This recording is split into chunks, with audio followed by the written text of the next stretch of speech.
streaking down the sky. I do not know how long in the snow I wrestled with grisly fear, but the stars came out and they danced about ere again I ventured near. I was sick with dread, but I bravely said, I'll just take a peep inside. I guess he's cooked, and it's time I looked. Then the door I opened wide, and there sat Sam looking cool and calm in the heart of the furnace roar, and he wore a smile you could see a mile, and he said, please close that door. It's fine in here, but I greatly fear you'll let in the cold and storm. Since I left Plum Tree down in Tennessee, it's the first time I've been warm. There are strange things done in the midnight sun by the men who moil for gold. The Arctic trails have their secret tales that would make your blood run cold. The Northern Lights have seen queer sights, but the queerest they ever did see was that night on the marge of Lake Lebarge I cremated Sam McGee.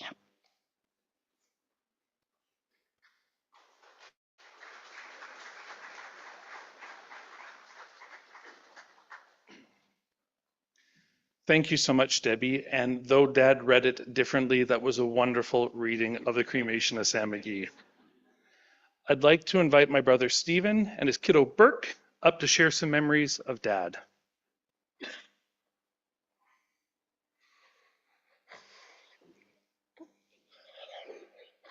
So my dad was my role model. My beautiful wife's father-in-law, and my child's amazing grandpa. We had so many amazing memories with Dad that it's hard to communicate just a few. Becoming a parent was one of the scariest things I had ever done, but having Mom and Dad in our corner sure helped.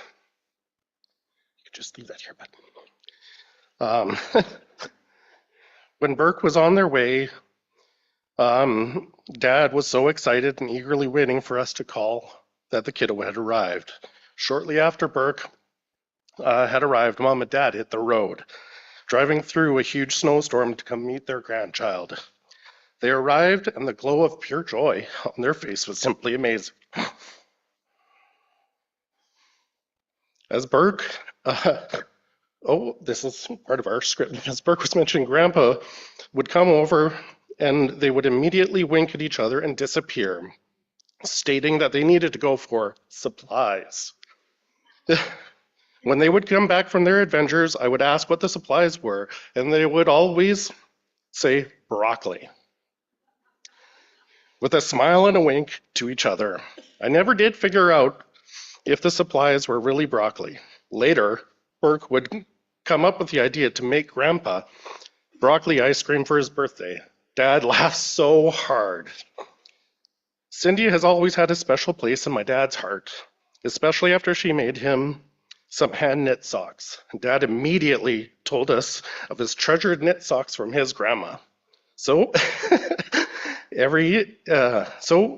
Cindy knit Dad socks for every birthday and Christmas every year, and he proudly displayed them everywhere. Every day I remember all the times that he helped with projects, even if it was in his own unique way. He always provided amazing advice and was just there for us. He was always so focused on the one-on-one relationship. It did not matter if he was dad, coach, director, grandpa, father-in-law, Ian. My dad was my role model. I will miss and love my father forever. But I know he had such an amazing, positive impact on so many people around the world and left an amazing legacy and so many positive memories. I'd like to take this time to remind you that we can continue Dad's legacy by please considering a donation to the Youth Leadership Fund with Yellowknife Community Foundation just through those doors to my left. Dad, we will love you forever.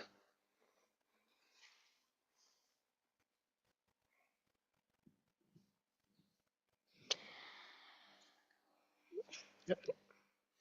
I'm Burke, as some of you know. This is my dad, and that was my grandpa. And I'm going to do a little speech talking about the adventures that me and my grandpa have done. Sometimes this guy came along.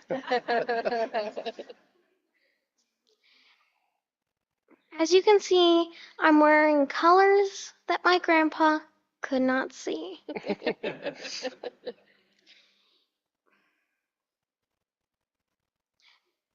Grandpa always supported my favorite things.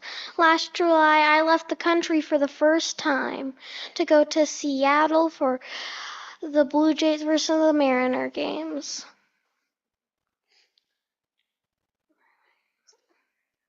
We stayed in a very fancy hotel, and we got fresh cookies at the front desk.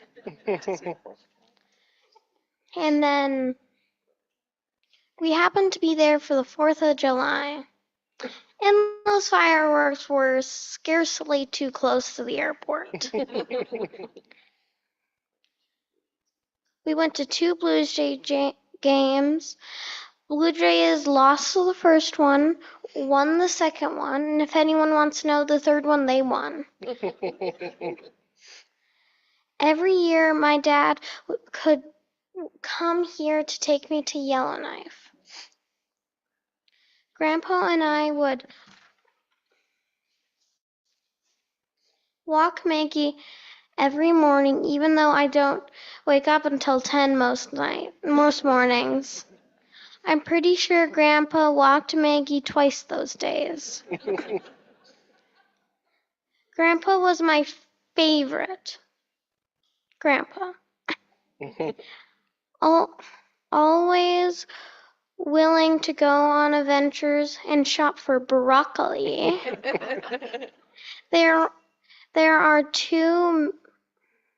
There's too many great memories with Grandpa. I will always love him.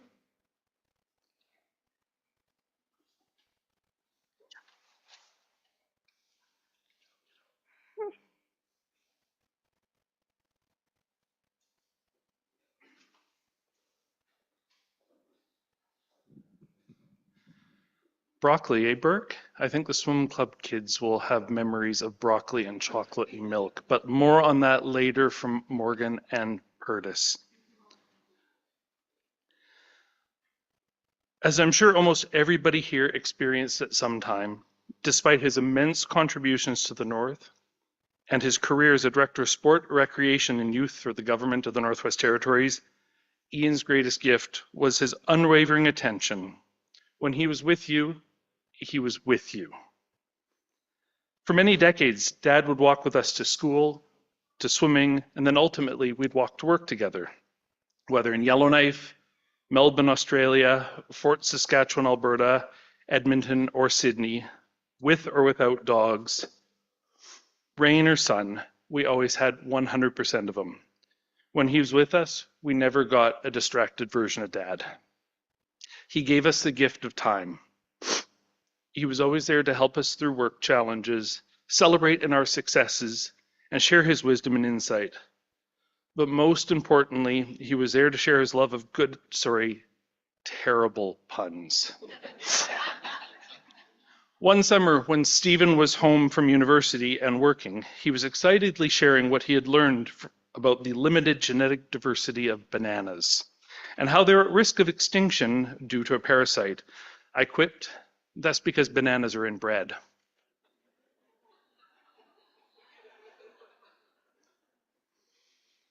Thank you. That was the reaction I was hoping for. Dad and Stephen both stopped walking, rolled their eyes into yesterday, and in that moment, I knew I'd landed the perfect pun and entered the big leagues. Dad spoke about that pun for years. For Sean, Saturday mornings were special. Every Saturday, Dad would make eggs, bacon, and toast, and they would visit for a couple of hours before continuing on their weekends. This evolved into takeout night that started during the early days of COVID, where Dad would take Sean's dog, Maggie, home after morning walk before bringing her back after work with takeout in hand. They'd chat about their weeks for a couple of hours before he and Mum would head home. Like Stephen said, he was always helpful. helping when asked and sometimes without being asked. Sean recalls a time when they drove to Thunder Bay to pick up his stuff after a stint studying there. He packed Sean's apartment, and in Sean's words, quote, "He was so efficient, he even packed my garbage."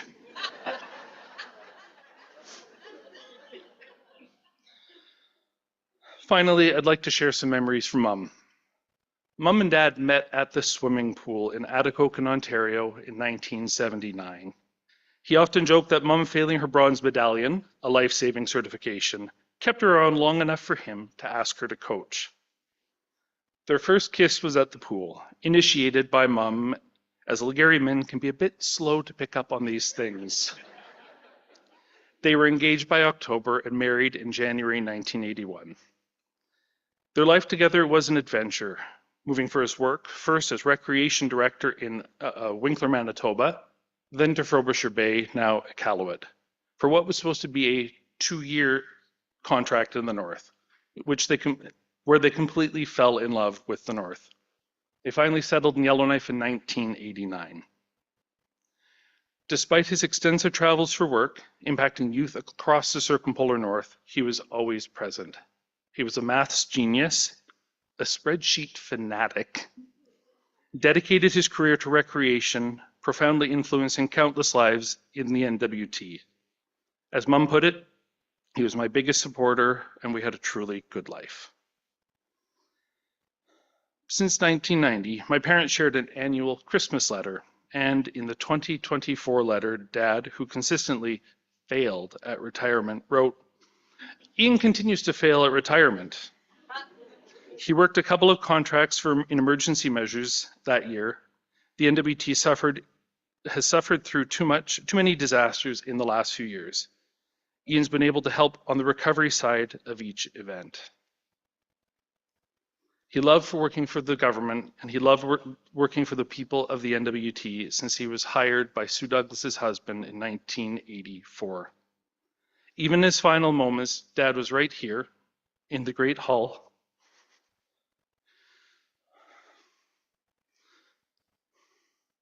surrounded by those who cared and admired him.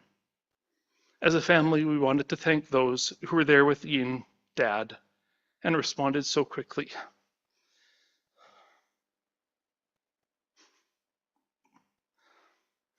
It brings us great comfort to know you were there.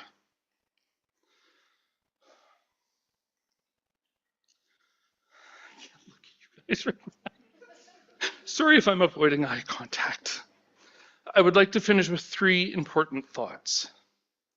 While his professional achievements were vast and impactful, he was one of the North's true great organizers and played an integral role in shaping the future of the Arctic Winter Games. His true legacy is he loved presence, and he gave to his family and the countless lives he touched. I want to thank you, Dad, for instilling me with so much love and confidence, for showing me the importance of community and teaching me the value of hard work and dedication. Thank you for believing me even when I doubted myself, and for always encouraging me to pursue my dreams, even if that took me to the other end of the world. Your passion for the North was contagious, Dad. You showed me the beauty of the land and the strength of its people. I'm so proud of everything you accomplished. You're always there for me, through thick and thin. You were my rock, my mentor, and my friend.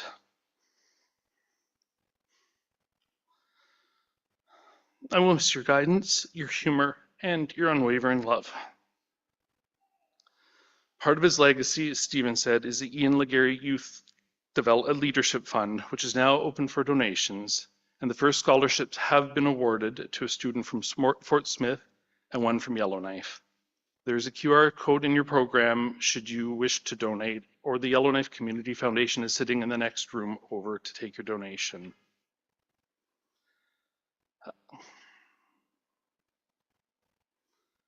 Happy trails, Dad. Thank you.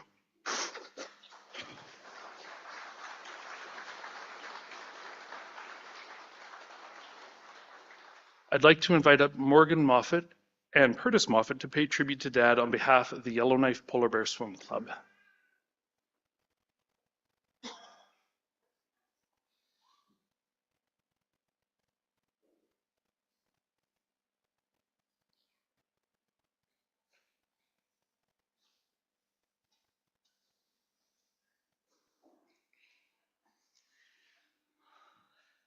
Pitter patter, let's get at her. It is a tremendous honor for us to take a few minutes to talk about the impact that Ian had on our lives and the lives of our fellow swimmers. The Legaree family and Ian were the spirit of swimming in Yellowknife. They dedicated their time and their energy to building a club that was inclusive and joyful.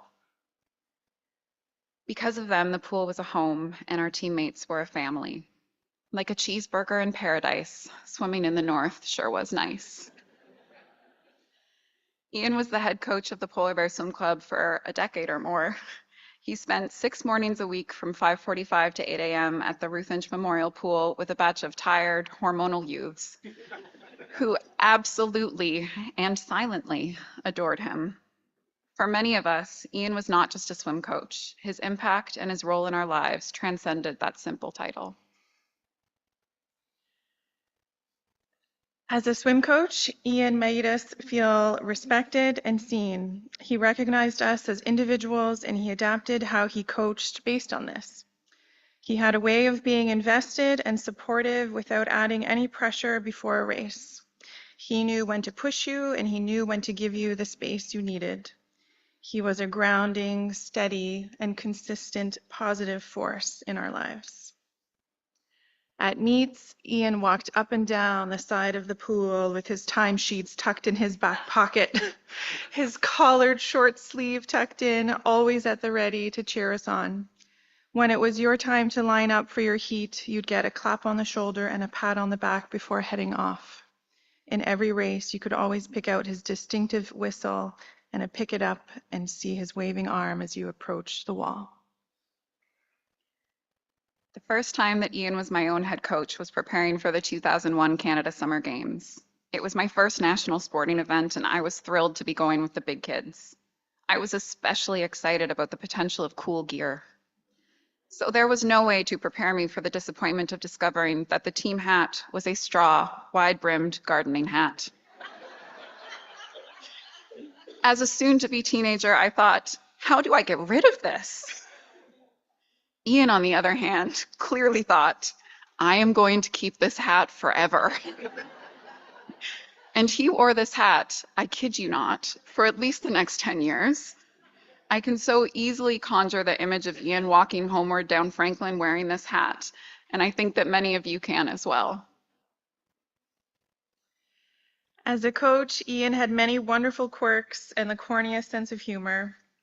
I'm sure many attendees know this, but Ian was colorblind. In a sport that uses pace clocks for interval training, this meant that we always left on the blue. And what was the blue was often dissented. On swim meets, Ian constantly teased his swimmer co-pilots in the front seat of the rental car, reminding them that he can't distinguish between red or green lights, and then asking us to confirm that what color was the light as we approached the intersection. He endorsed many things that stick with us today. Carb-loading pasta the night before your meet, chocolate milk, early bedtimes, and the most important of all, broccoli. Vegetable consumption was so ingrained in us that after leaving the nest, I think all swimmers may have been the sole first-year undergrads to consistently choose Brussels sprouts in meal halls. In his final years of coaching, most of his squad was very heavy on the female energy, with Sean being one of the only boys still in swimming. Being the dad of 3 amazing boys, Ian knew how to pivot, and his final group created the feelings lane, where you could jump in at 6 a.m., no questions asked, and no chats, swimming your drills unbothered. His emotional intelligence was truly unmatched. As fellow swimmer Courtney Northrup remembers, once you were one of Ian's swimmers, you were in his orbit and care for life. Ian continued to mentor and coach many of us for years after we had left the pool. We swimmers were sport and rec summer students and interns with MACA. We were Christmas visitors in his home, building gingerbread villages with our friends and gorging on sugar. We got care packages in the mail from Shauna with delightful double chocolate chip cookies, also endorsed by Ian. It takes a very special person to dedicate themselves to sport and to growing not only good athletes, but also good humans. His influence on our lives is immutable. Thank you, Ian, for helping to raise a generation of swimmers.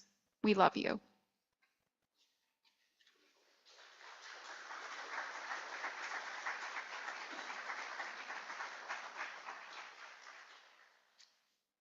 I think they're a very hard act to follow. And I don't have too many broccoli stories, that's for sure. But I am a parent of 2 swimmers, and I've known Ian for close to 3 decades. And today I am speaking on behalf of parents of swimmers who were coached and cared for by Ian. As a parent, it takes courage to give someone your child for significant periods of time and know that they will have an influence on them and trust that they will keep them safe, teach them good values, and care for them in a good way. That was Ian. We all knew that our kids were in capable hands with Ian. He recognized the uniqueness of each child and he supported them in that uniqueness to achieve their swimming goals, but just to be a human being.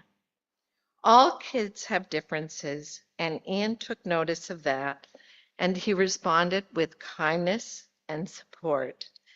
He accepted and encouraged my daughter's routine reading as a calming influence prior to a race.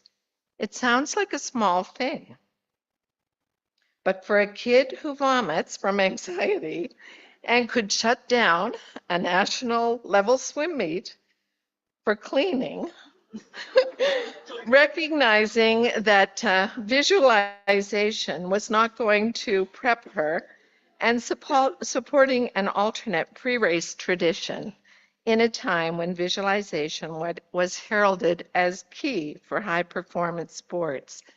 Ian was a visionary.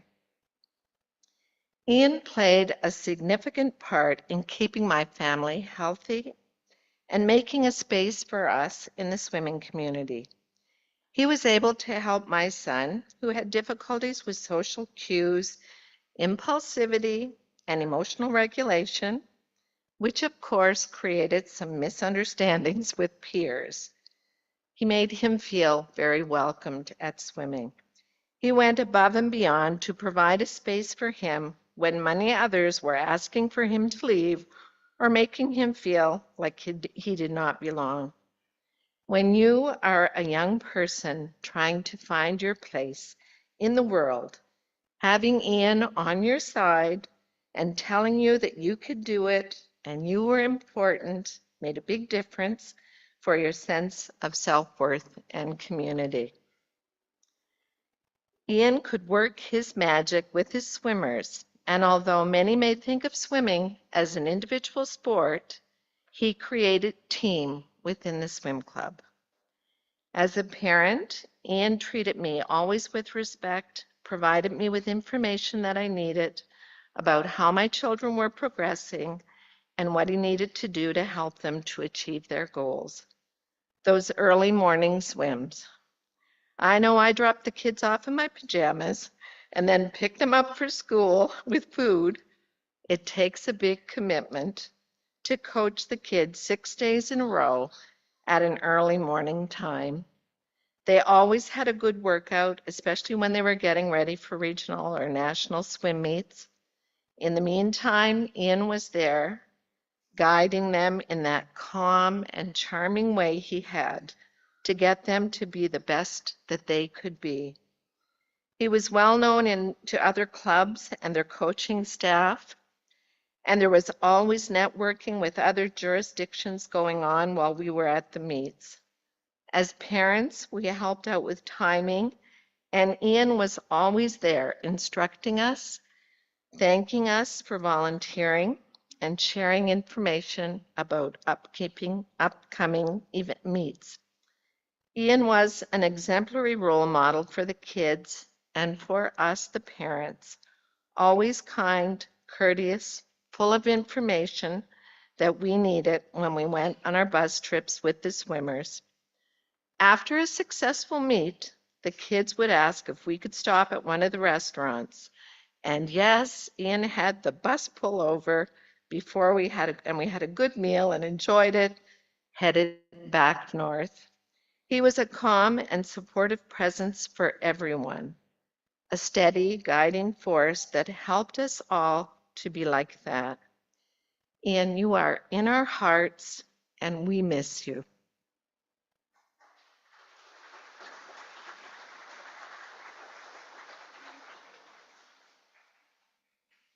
Thank you, Morgan, Curtis, and Excel for that.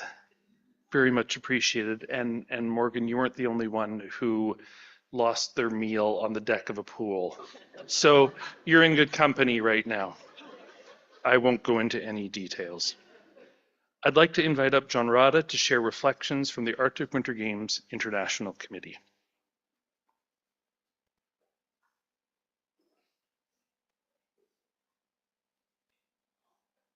Well, about everything that you've heard, I could reiterate um, from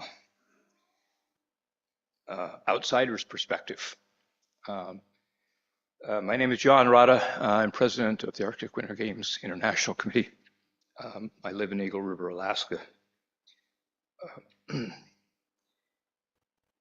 I had the privilege and honor of working with Ian over 3 decades, over multiple Arctic Winter Games, various places across the north.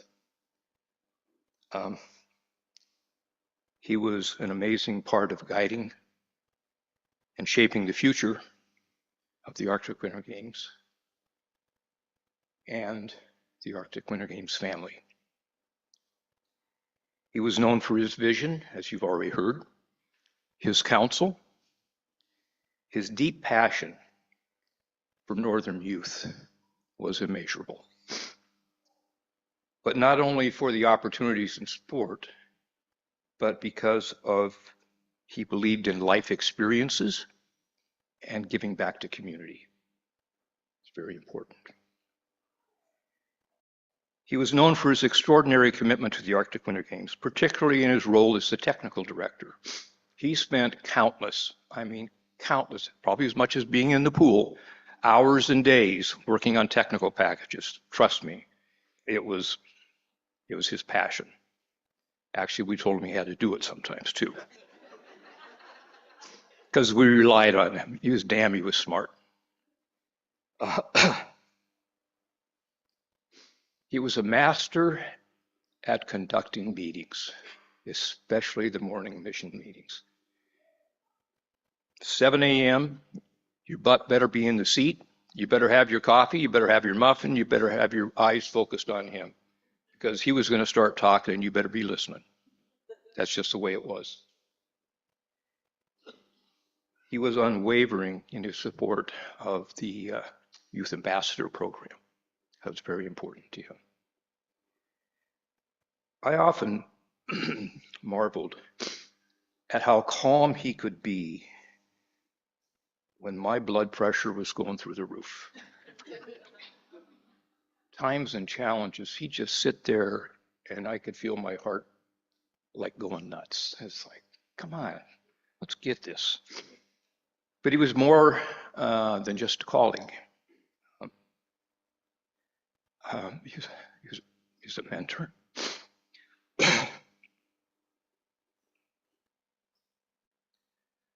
A friend and a true champion of the Arctic Winter Games mission. Over the years, I also realized how insightful and thoughtful he was. And you've heard a couple of the things like the puns, how funny he could be in really quirky ways. He just stuff would come out of his mouth, and I was just like, what? How much he enjoyed playing golf.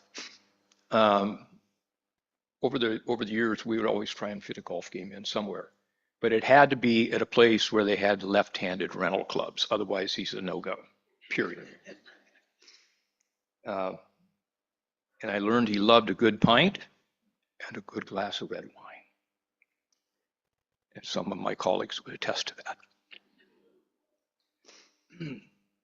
He was also one of the most organized people I ever met. I mean, he was organized, unbelievable. He was always on top of what was happening and what needed to be done. He had this sense about him. It was amazing. He forged long-lasting relationships and friendships as a testament to everything you see today. Ian had a certain aplomb about him. Always composed, direct, succinct in his comments. Pardon me, Shane, I'm going to say something here that may offend you. It's not intended. Excuse me. I told him once that he should be a politician. He would be the perfect politician. And he laughed. And then I told him right after that, I said, but you lack one trait. You don't bloviate. And for those of you who know what that means, politicians bloviate. Sorry. And again, my colleagues would attest to that. Ian said it short, sweet, succinct, to the point, and that's the way he was. Very straightforward. I respected Ian immensely.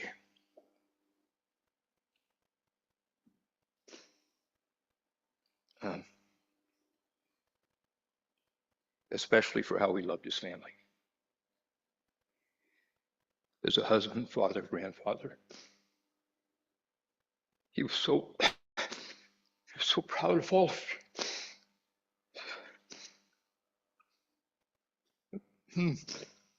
Sorry. When we had time to talk, we'd always talk about family.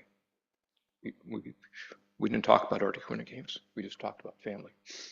And we'd share stories. And we go back all the way. Sean, you were the first one, 2002 in Greenland. You couldn't keep your hands off the shrimp.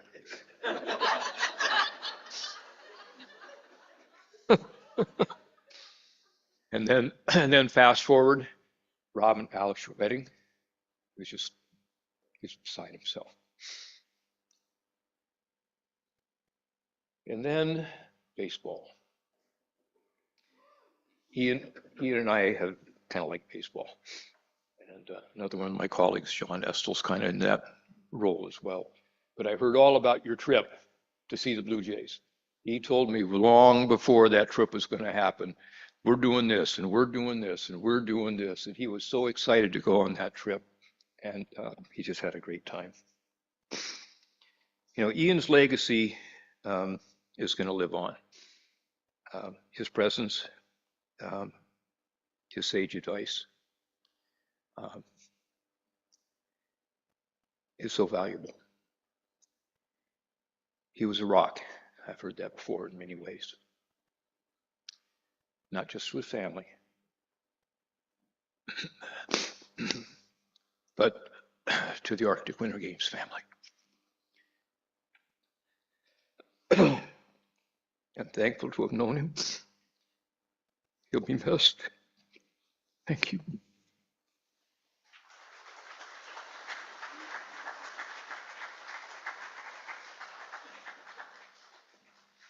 Thank you, John. And to fill a little more in on Sean, it was also the Danishes at those Arctic Winter Games that he couldn't keep his hands off of. And I don't think he's been able to touch one since.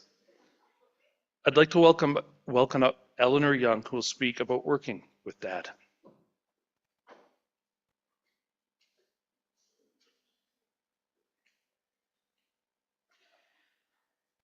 Thank you. And I don't mean to be a little repetitive, but much of what you have heard, you're going to hear again, only from a slightly different context.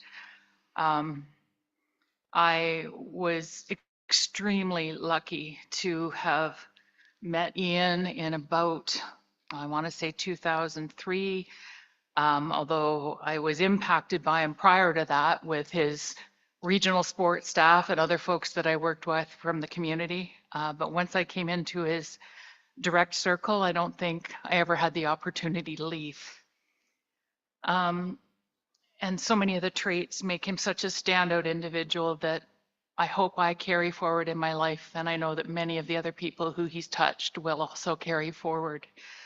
We've talked about how he's a tremendous leader, whether it was his swimmers, his staff, the volunteers in the organizations that he was working with, board members, the deputies he was supporting. It just didn't matter. He was a leader that people wanted to follow, that people appreciated and respected, and that people called on all the time to lead initiatives and lead projects, whether they were things that interested him or not.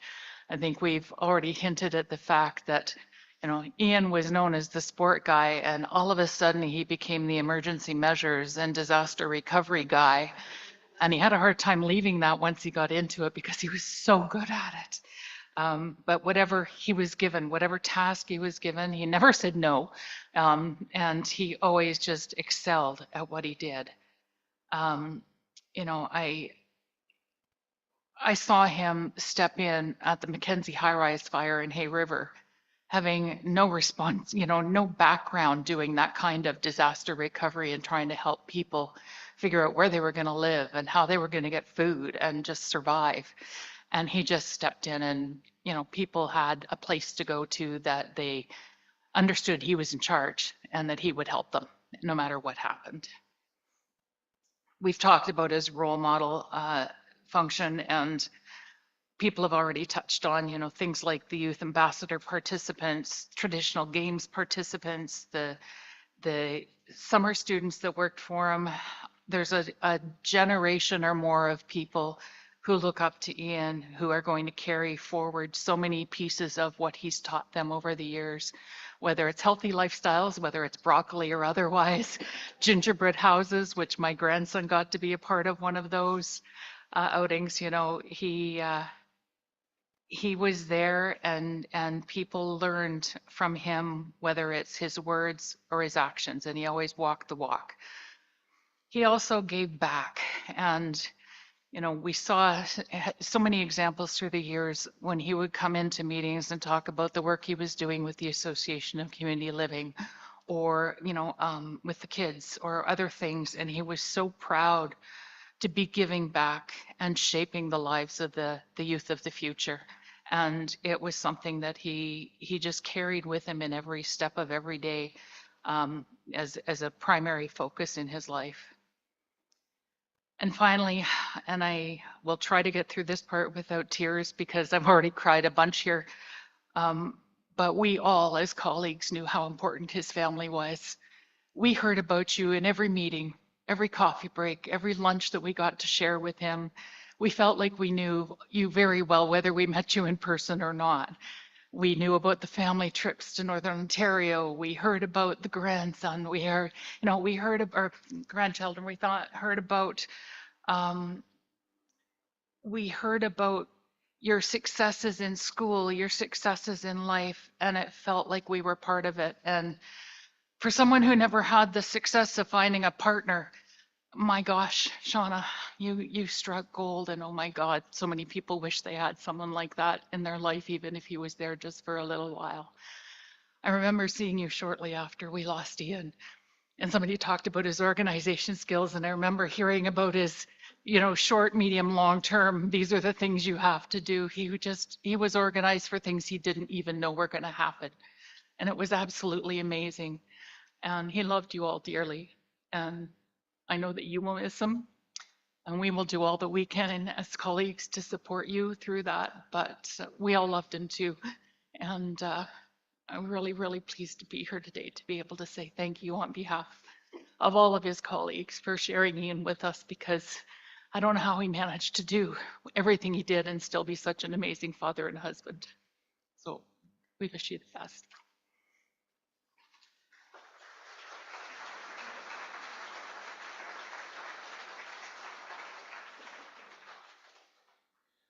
Thank you so much, Eleanor, and it's delightful to hear that he shared so much of everything that we were up to. Hopefully, only the good stories. I'd like to invite up Blaine Legaree to share memories from siblings, nephews, and nieces.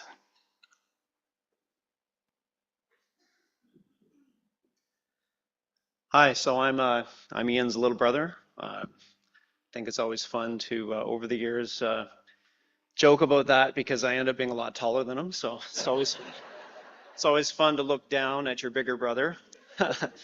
So yeah, there were five of us. We were born in Atikokan, Ontario, so that's in northwestern Ontario, a little town. So Ian was born in 1959, Robin 1961, Lorene 1962, Christy 1964, and me just shortly after in 1976. Um, so we live this little neighborhood called Highland Park. We were on the fun side of the railway tracks. And this was back then kids were free range, right? So, we're talking about no shirts, no shoes, and running around playing cowboys, riding bikes, making bows and arrows out of sticks and twigs. And I know it's a cliche, but no one lost an eye. Anyway, Rob and Lorene had a lot of memories about riding bikes and around the neighborhood, and it was, big tradition in Highland Park. There were some hills and zipping up and down the hills, and there's one giant hill anyway, and Ian apparently got the speedometer and of course trying to test it to the max, and this giant hill you go down, and it's fast. It was awesome. I did it many times, and at the bottom, of course, there's a very sharp turn. Right. So Robin was talking about having, going down, testing the speedometer, and of course Ian was, going down like crazy. Some kids were riding their brakes, and I can't remember who you said it was. Maybe Heather or Heather's sister didn't quite make it.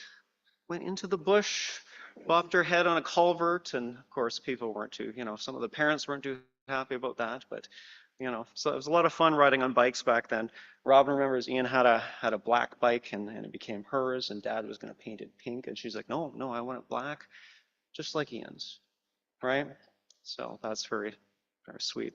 Lorene remembers these purple banana bikes, getting them, her and Ian, and like, of course, purple is awesome when you're Lorene. Ian was probably not too impressed having purple, but maybe he was colorblind and couldn't tell, right? So, I mean, that's kind of a thing. So, the girls, they chased around Ian all the time. He was the leader and lots of adventures and those kind of things. We had lots of forest and bush around. There was a beaver dam we'd hike to, and they were like Ian's shadow, and until eventually, right, there's a point where the girls hanging around aren't so cool, and so Ian and Michael Young, I guess, made a no girls allowed fort, right? So I guess that's part of being siblings, right? Yeah, I think some people had some fishing stories with Ian and all that, and I think both Lorene and Christy talked about him catching a giant snapping turtle. We had those in the neighborhood once in a while, and remember Ian like standing on it and trying to ride the snapping turtle. So, I've got an image of that in my head, which is kind of funny. Another story from Christy was about, Ian. He was a very early riser, which some of you may know. I don't know how he did it, but apparently there was one of the neighbors had a rabbit, and my dad said, "Oh, if you can catch it, you can keep it," not thinking he would be able to catch it. So he got up like, at 5 or 6 a.m. and caught the rabbit before everyone else was up. I don't know if he get to keep it. I don't know. Yeah. Yeah. So, I mean, things were tight, and Mom and Dad didn't always have time for doing things. But, Robin remembers one year for Christmas, maybe Dad was busy and there was no Christmas tree. And so Ian just went, up to the hill right near the house and cut one down. And that was very special. And Lorene remembers Ian getting a paper route and buying everyone a Christmas gift, right? Which was a deck of cards, which probably cost 25 cents. Now, that was a lot of money back then. right? You know, so that was very special as well. All of us in Atikokan were involved in the Nakokita Swim Club. I think us Legarees have swimming in the blood. You know, all of us siblings, all the nephews and nieces who grew up in Atikokan were involved in the swim club to one degree. So Bo, Jacob, Rachel, Paige, Meredith, Lorene actually coached for many years. And then it's just amazing to see, you know, them move to Yellowknife and be involved with the Polar Bear Swim Club and being so involved. I mean, yeah, seems like another lifetime ago. Like I can't even remember the last time I swam a lap. But you know, all those times, you know, and the thrill of you know, doing your best in those moments is always very special. Yeah, so I mean, you know, eventually, as families do, we spread out, and you know, you move to different places, and you know, for me, being a little bit younger, you know, my relationship a little bit different, but having Ian, you know, when he came to town, was always very special. He brought me fishing and golfing, and I'm not sure what your opinions are. I didn't think he was very good at either of them, you know, um, but it's true, right? You know, but you know, he brought me out, and that was special and something to look forward to, right? You know, we would go golfing, and you know, he taught me how to do that, and he would even golf, you know, with me at least, with sometimes a right-handed clubs, you know, kind of holding them backwards, and maybe, you know, I'd like to think I beat him because I was better than him, but who knows?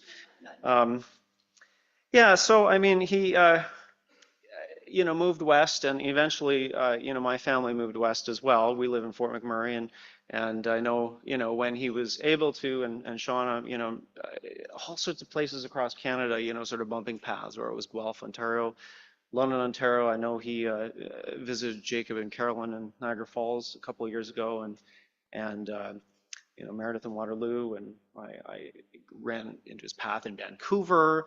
And, you know, since we've been in Alberta, it's been a little bit more, you know, just happened to be in Edmonton at the right time, and getting to, you know, connect there, coming to soccer games. Our kids do a lot of soccer, which has been very special. One of the photos that was flashing on there was 2019, I think, at the Edmonton Zoo, and that was fun. I remember, you know, that was a really nice visit. Our kids have some memories to share. You know, Elijah was talking about, you know, how he remembers Uncle Ian always tickling him during the photos so he would smile. You know, Elijah in particular, even since he was a baby, was very good at kind of, you know, you know, that kind of a look. So, you know, I don't know if that helped or whatever. And all three of our kids, independently, when we talked about memories of Uncle Ian, talked about the secret Uncle Ian handshake. So, you know, and so the way this works is, right, you know, he shakes your hand. He's like, you know, you're a man now, shake your hand like an adult, but it was an extra firm handshake. And in the hand was a $5 bill. Right? So just kind of like the secret handshake anyway.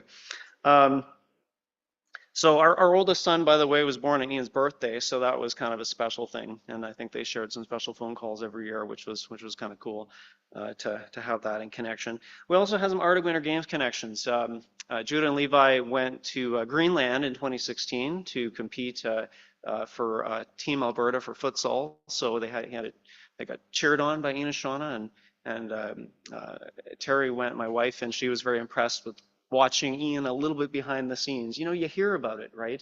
You know, as we've been talking about today, the man, the legend, and when you actually get to see the person doing all those things, it's impressive, right? Which is kind of cool. I coached one of the teams as well in 2023 when the games went to Fort McMurray. I coached a futsal team. He came out for one of the games and saw him doing a few things behind the scenes, and so that was the last time I saw him in person. So you know, it was a special time for us as well. Yeah, we had many years, and you know, I think it's been pretty special. We've had, you know, lots of conversations. Last time I talked to him was after Christmas. Always discussions about family history. He spent, I don't know, 35 years or something doing family history and telling us all sorts of interesting things about what he was able to find, and it was always very exciting, and to have that. So Jesus said, "Blessed are those who mourn, for they will be comforted." I think we're all blessed to have known Ian and to have these memories. I think for me, what I'll miss most is his laugh. He could laugh with so much joy, and it was very special. So goodbye, Ian. We love you very much. Thanks for everyone for coming.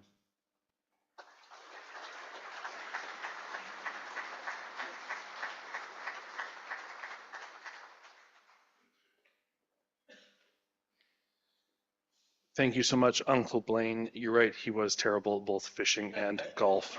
But that did not stop his enjoyment of it. I wanted to pause for 2 seconds to further elaborate on what you said there. Judah, a cousin, and Dad shared a birthday, which is today. So happy birthday, Judah, and happy birthday, Dad. I'd like to welcome up Shane Thompson to share his reflections on work, the Arctic Winter Games, and the Youth Ambassador Program.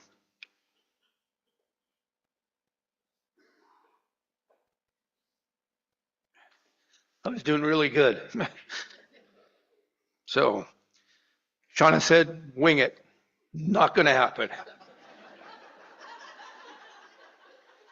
As my daughter says, sometimes the Thompsons have a little bit of tears during this stuff, so I apologize now.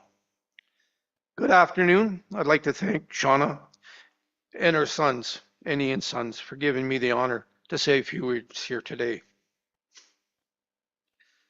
I had the pleasure of meeting them for the first time around 1989.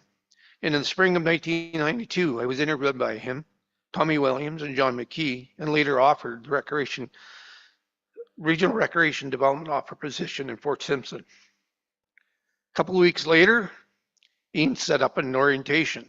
I asked Ian about the office dress code. Instead of I should have asked him specifically, what about the office dress code? Instead of saying, what should I actually wear? So Ian, in typical Ian fashion, said, you should have a shirt, nice dress shirt, tie, and nice pants. So much to my colleagues' surprises, on Monday morning, I show up in the office in a shirt, tie, and dress pants, but still had my runners on. The only other person that was dressed the same way was Ian. Of course, when I asked him why, he told me it was this way, without batting an eye, this was his dress code. Of course, this was Ian, serious, but enjoyed a few jokes or two. After that, I knew I was going to enjoy working with him, but I had to make sure my questions were very clear and to the point with him. In honor of his dress code, I am wearing a suit today, with my runners, of course. Throughout the years of working with him, I witnessed him get upset twice, believe it or not, twice. Now, saying he got upset is kind of an understatement. He would say a few stern words. Then he was done, back on task. I think he did more of a shock factor than anything else. I can tell you it worked. John talks about starting a meeting. That's how we got meetings going again. After the stern voice came out, the person or the group of people got back on task. I had the pleasure of working with him over 23 years. Then I became a politician. Then I became his boss, which is kind of funny. I think my former minister said, remember, treat people with respect. You never know who's going to be your boss at some point in time. This man had the ability to have ideas at his fingertip, were right for the moment. When I asked him about this talent, he told me it was about writing things down. And when they came to him, once they were on paper, he would take the time to refine them. And when it called upon, he was able to put the idea or two from his tickle trunk, and off to the races we would go.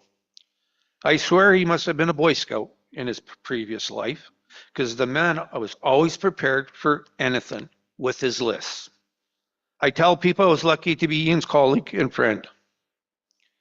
We had such a great group of individuals who went over and above to make sure the opportunity for youth and community members to have healthy choices with sport and recreation. Ian had an amazing patience, especially when it came for difficult situations. I remember going into his office, frustrated, and explain a situation. Typically Ian fashion, he would listen, advise that it would be all work out. All you have to do is wait, and things would fall into place. I went, yeah, right. But I remember these words, and I still use them today.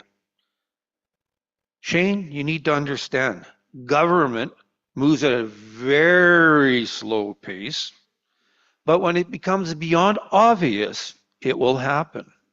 Sure to his wisdom, these things got resolved. The cool and most important part was his ability to treat the staff like family. We would always go to see him to chat about, I could always go to see him and chat about various things, even when I became an MLA. We'd talk about everything and anything during these visits. I can tell you some of those conversations were about Shauna and their sons. His pride and love for them would always show up when he would talk about some adventure or project that would be going on or doing. His family served him as a cornerstone for his identity. Their sons and Shauna provided emotional support and a sense of purpose. I think about how I could do justice to his accomplishments throughout the years. Shauna gave me 4 minutes, and I probably already wasted that time, so I picked 3. Number 1, this one will stay with me forever. Some intelligent government people decided that we should get rid of the Recreation and Sport Division. Well, the funny thing was that before this was being discussed, Ian was already looking at ways to create new positions in the recreation field. I could not imagine the stress that was put on him. I was told he had a lot of long days and sleepless nights. To make like a long story short, thanks to Ian, people may have lost their old titles, but kept on doing the work that we got to do, and still to this day. Besides saving the jobs, the 2 programs that made me very proud to this day are the Youth Ambassadors programs and the Traditional Games Championships. We always talk about youth and that being our future. Ian created this opportunity for our youth, and it continues to live on. Now I'm wearing my minister's hat. During the flood of 2022, the deputy minister told me we got the solution because of the floods. I said, oh, okay, well, it's been really fun and I'm not really impressed what's going on right now. But she says, I have the perfect solution. We got this. I got my Army Swiss knife coming in to help. I went, oh, cool. Who was that? Ian. And I said, perfect. And she goes, why? I said, because I got the second-hand man who's going to help him. And she goes, who? I said, Colin. I said, those 2 there working together, I didn't have any issues. Maybe it's because of my sport and rec background and working with these individuals, I was able to do that. As when Ian passed away, I had the opportunity to talk to Kyle. We were in Iqaluit, and the impact of Ian on people across the north. And I go back to remember the adage, if you help one person in your life, you have achieved your purpose. Well, I can tell you Ian achieved this purpose in life 1,000 times over. And I think I'm doing an underestimate and disservice to him. In closing, I can imagine Ian with Chris Sabo and Gord Johnson as they look down on us here today for celebrating their life, Ian's life. Thank you.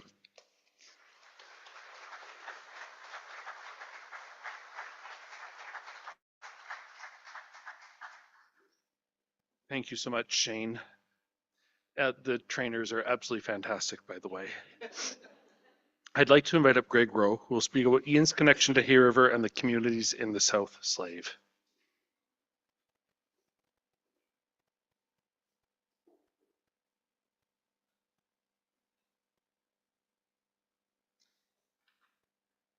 Good afternoon. My name is Greg Rowe. I'm here on behalf of the community of Hay River, and I'd sincerely like to thank Shauna for this opportunity to speak today. Today we gather to honor and reflect the life of an extraordinary man, Ian Legaree. I had the privilege of getting to know Ian more closely during the 2018 South Slave Arctic Winter Games. Although my admiration for his remarkable qualities began long before. Ian was an influencer long before it became trendy with social media. I worked with Ian and the International Committee during a 2002-2003 bid for the 2008 Arctic Winter Games. Sorry about all the numbers. While we weren't successful, Ian believed in us. He believed in the capacity of the South Slave to host the Arctic Winter Games. It was in around December of 2013, I got a call from Ian asking if we were interested, if the South Slave was interested in bidding on the Arctic Winter Games for 2018. I can honestly say that had it not been Ian making that call, I'm not sure that we would have accepted the challenge. His belief in us meant everything. The South Slave was awarded the 2018 Arctic Winter Games in the fall of 2015. From the beginning, Ian was a mentor, offering gentle reminders what lay ahead, thoughtful suggestions on how to get there. But as March 2018 approached, our region, our committee, faced daunting array of tasks. Ian's steady guidance, quiet reassurance helped us focus and stay on track to meet our milestones. However, it was after M3, John will remember this, September 2017, the International Committee had concerns with several critical areas with our games. Ian didn't waver. Instead, he committed the next 6 months.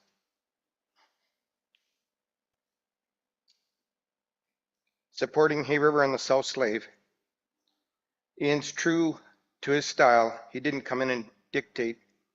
He broke things into manageable steps, empowered us, provided solutions, and held us accountable.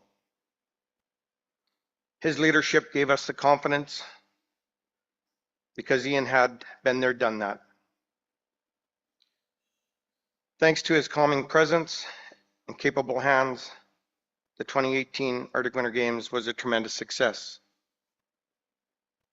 He truly represented a quote I've heard from Nelson Mandela.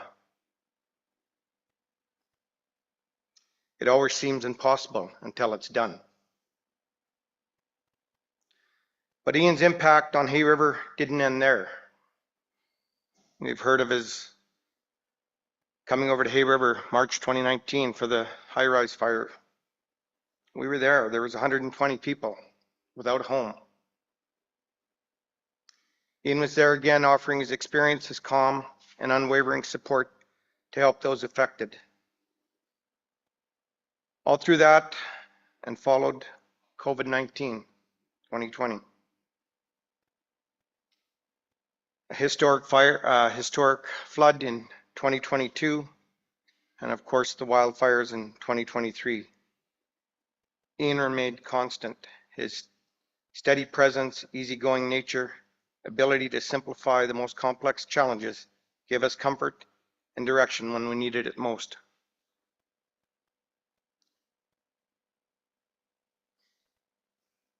The people of Hay River will forever hold Ian in our hearts.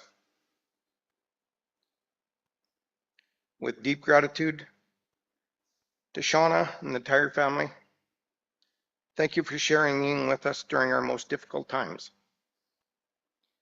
His legacy, dedication, resilience, and compassion will live on in all of us who had the honor of knowing him. Thank you.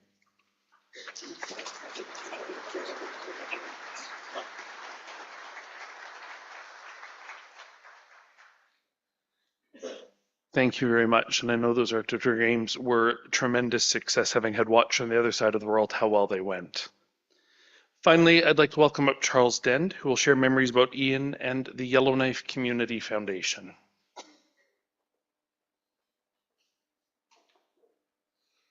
Thank you. I'd like to start off by saying thank you to Shauna for inviting me to share some information about the foundation. Much of Ian's work, though, was the same, no matter where he was working, whether it was with the foundation, Arctic Winter Games, or in his job. So, unfortunately, I'm not going to have a lot of new stuff to work with. But the one thing I can promise you is no broccoli.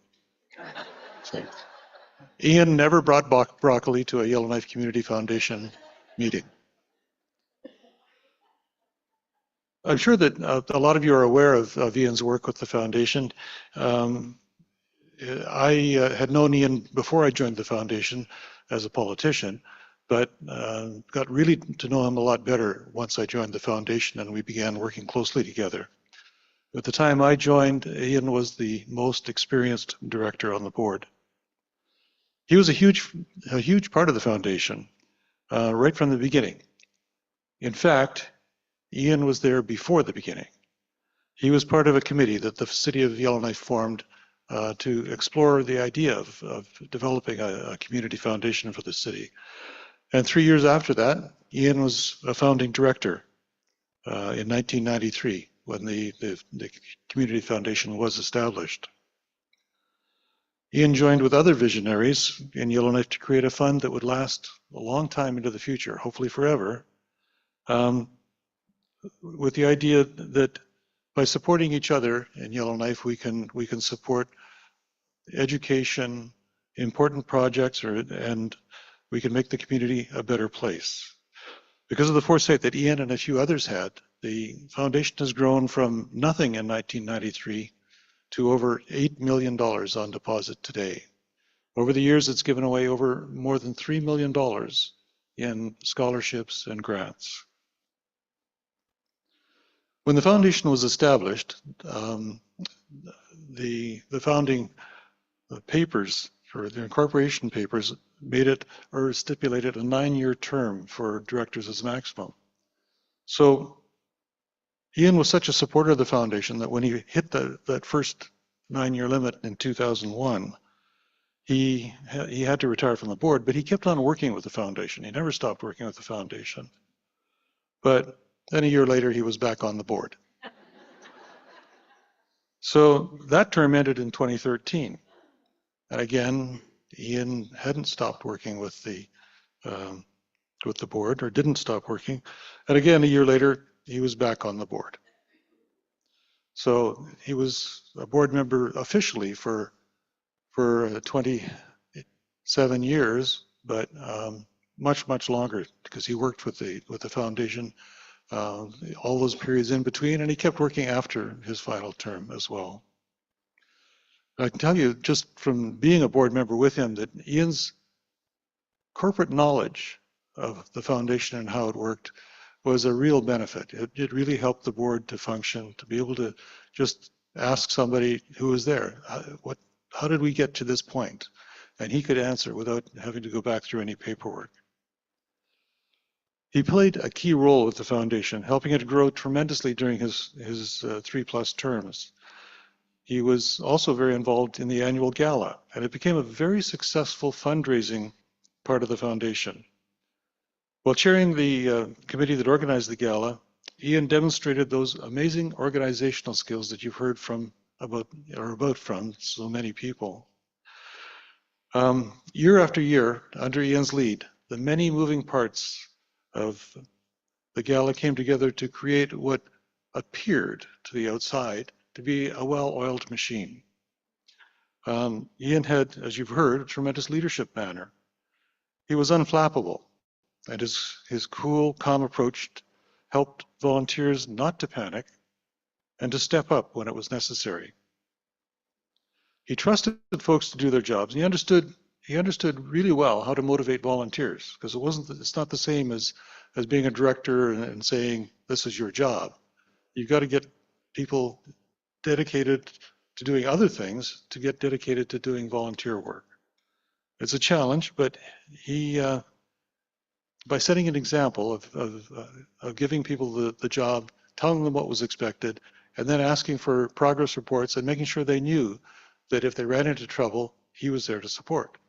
But he never let you forget that it was still your job to get it done. He was very good at finding volunteers. Even people who would go to a meeting to saying, "I'm not going to get, I'll help, but I don't want to take on the lead. I'm not going to do that." By the end of the meeting, they'd be chairing something. Right, Eileen? Yeah, he got my wife involved in something she hadn't intended to. So, if the wheels fell off as we were planning a gala, Ian's attitude was, as you've heard, don't overthink it. Just how can you move forward? How can we get the job done? Let's get going. And his attitude was extremely forward-looking.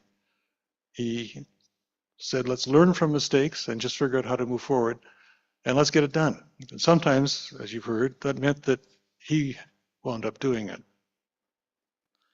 So Ian's fingerprints are all over the Yellowknife Community Foundation. His legacy will last. Not least of all, since his son Alexander continues to be a key volunteer with the association or the foundation. But also because, as you've heard, the Legarees have generously established the Ian Legaree Youth Leadership Fund in his memory. So this fund, as you've heard, recognizes Ian's interest in and contribution to youth development in the Northwest Territories. So, and starting next week, there'll be 2 awards going out, as you heard earlier today. So that's the first of an annual award. And what they'll do is they will be awarded to people who are following Ian's example by demonstrating leadership and community involvement. So this legacy should endure forever. And it's something that we should be proud of. And I, as a couple of other people earlier said, would encourage you to think about making a donation to help that fund get bigger and be able to help more young people. And the foundation people are just out there, standing over there now, but they are sitting at a table just through those glass doors if you want to talk to them today, or visit ykcf.ca. Yellowknife is a better place because many years ago, Ian and Shauna chose to move north. Ian made an important contribution here in Yellowknife and across the broader north. He will be missed. Thank you.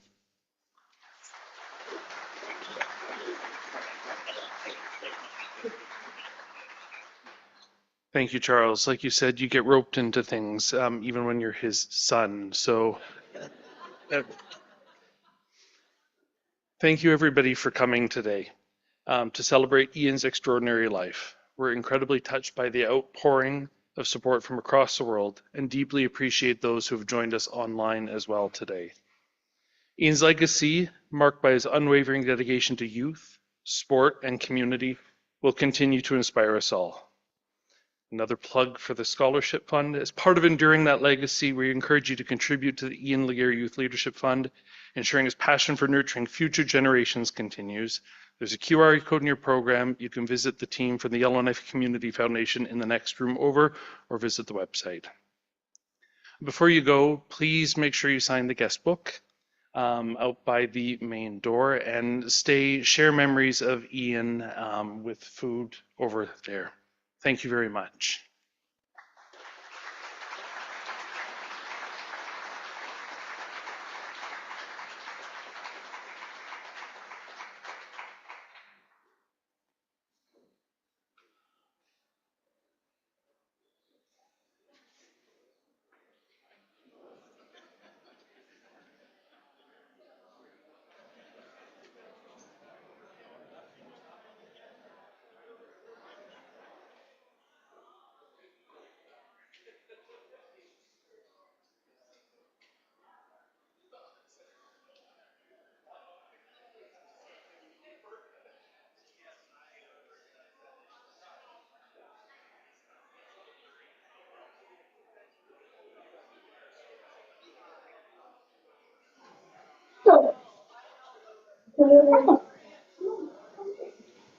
what you have to do.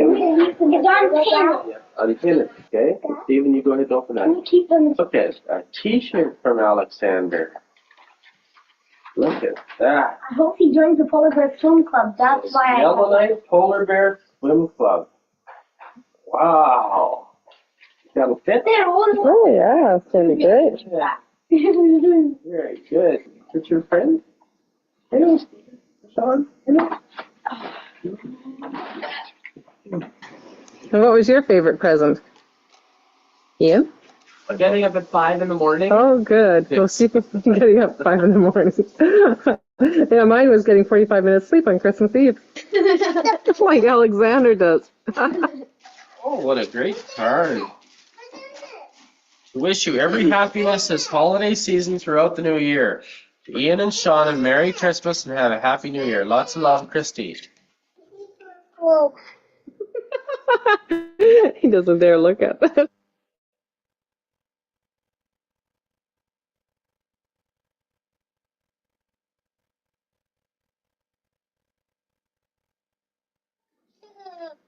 My goodness. Oh, you're just a wild animal, Ian. So I'm on my way out. Jeff says, Have a nice lunch. nice lunch. Lunch is just a bunch of stuff.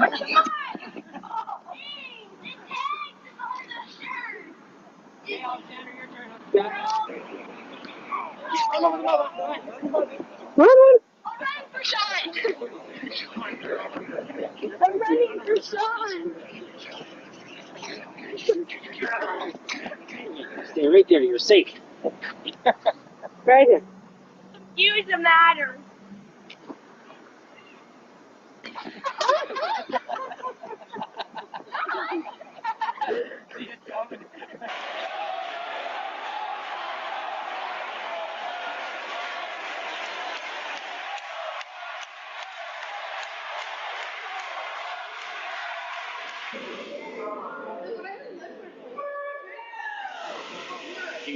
Number 2.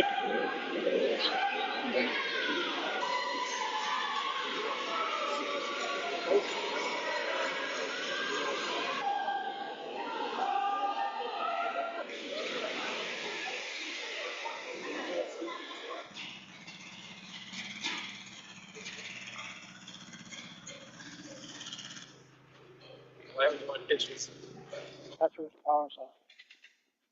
Ian's tightening up the cable.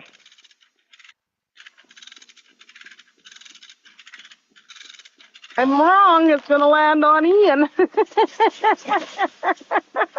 it didn't hit the cabin. Left out today. I told her that you got right around my peony. Yeah. Maybe go rescue him, Kojo. The other dog's name? Mika. Mika.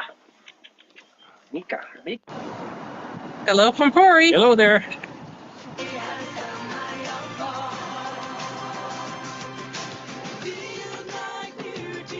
So long there was going on you and I. Over a chance to go inside my goal.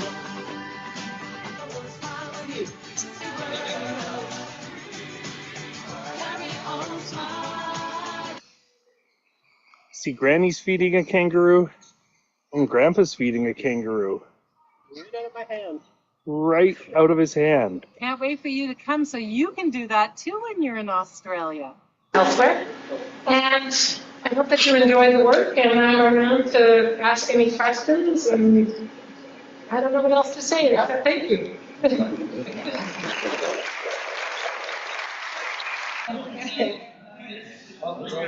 Hello.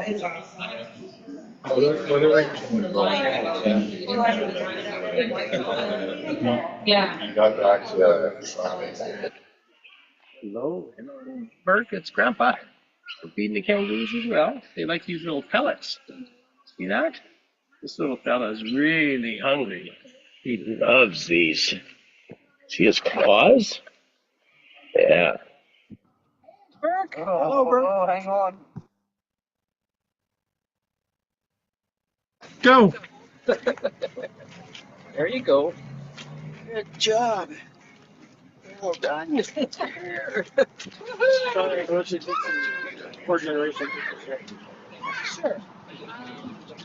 Let's go over by the tree over there. Okay, jump.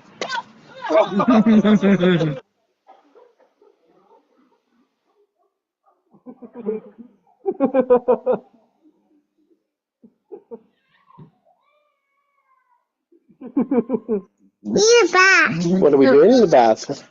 Scrubbing down our skin. We're scrubbing our skin. And what else are we doing? We eating pie. You were eating pie, yes. What kind of pie is your favorite pie? Pumpkin. Oh. I mean pumpkin pie. Are we blowing bubbles into water? How do you blow bubbles? No, I do like this. Yeah, well, we can't see you in the video. Grandpa has to make the video go down. Say bye-bye. Bye. We're having a fun. Say bye-bye, Grandpa. Bye. Bye-bye. Bye. See you later. Give me 5. Give me another 5. All right. Found it. All right. Good job. Good job. Hey.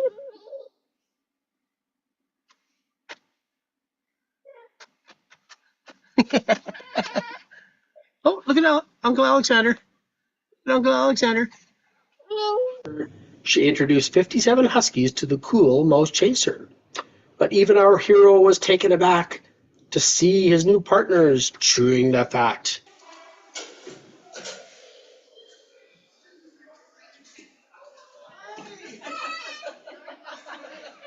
Oh, apples. He's going to go into the press. Put him in there, Mark. Yep.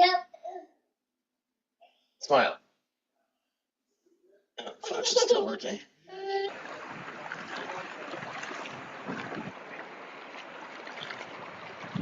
Underneath. Oh, you're okay. You're okay.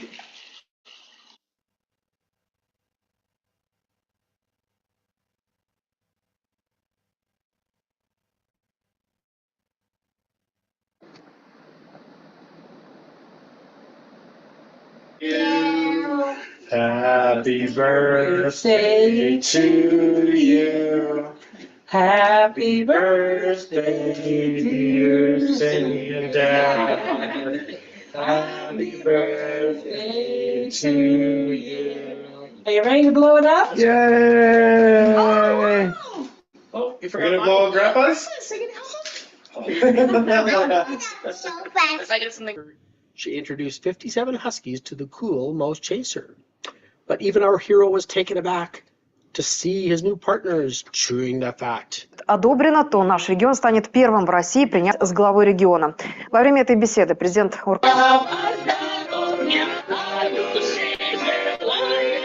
Гостей встречали по-русски душевно, хлебосольно, с гармошками и песнями. Ледовая арена.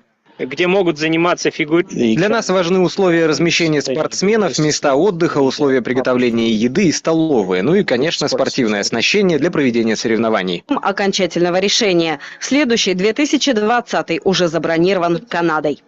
Лилия Джига, Сергей Пикалов, Вести, Ямал. Okay, I guess you better help me here.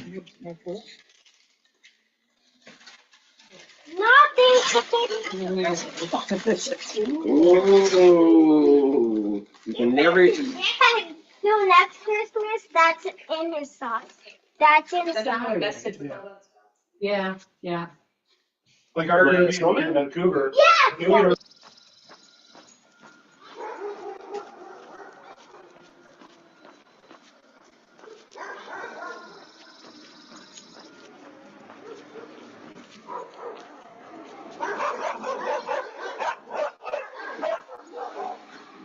Good morning, Yellowknife. Hey, Bert, we have had such a great day. We brought a picnic lunch, and we got to watch all this crazy water rushing over the falls. And it's just been a really fun day. Now we're going to get on the plane and fly home. Love ya. Love you. Bye. Hi, Bert. It's Granny and Grandpa coming to you from Virginia Falls in the Hanning National Park World Heritage Site. We love ya. Yeah, love you too. Bye. Wish you were here. Bye. Dear Auntie Shauna and Uncle Ian, we hope you have a wonderful, colorful 2024. Olivia started swimming lessons in the Pan Am pool last weekend. What a great flashback to the past. So many great memories. Can I help you? No. Oh, it's an actual bow tie. No, it's for your head. Oh.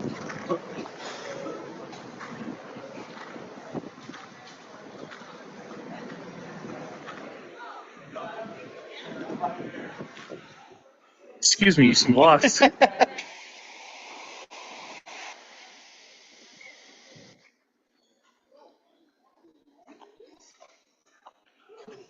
There we go. Momo with his charcuterie board. Mom and Dad with their charcuterie board. Oh, look who else I found. 3. No, sweetie. No, yes. Yes, how are you? Yes, oh, yes.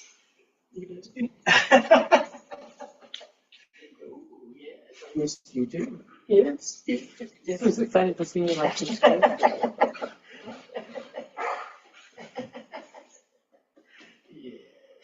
we go. Good girl. Good girl. It is.